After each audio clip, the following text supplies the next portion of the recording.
একটা জিনিস অর্ডার করেছিলাম, এখন জিনিসটা আমি করবো তোমাদের সামনে।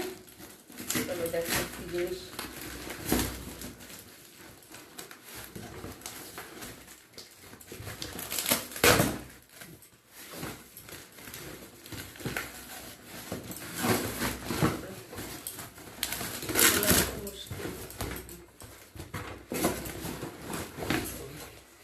এই দেখো, ছাদের উপরে ফুল গাছ রাখার জন্য অসুবিধা হয়, যে তলে রাখলে জল সিঙ্ক হবে, ছাদ খারাপ হয়ে যাবে, তার জন্য এই যে এটা অর্ডার করেছিলাম। এই যে আসছে, এটার উপর ফুলের টবগুলো রাখলে ভীষণ ভালো থাকবে, ছাদও খারাপ হবে না, গাছগুলোও ভালো থাকবে। এখানে কয় পিস আছে? 12 পিস আছে।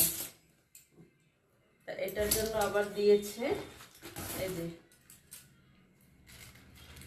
এটা হচ্ছে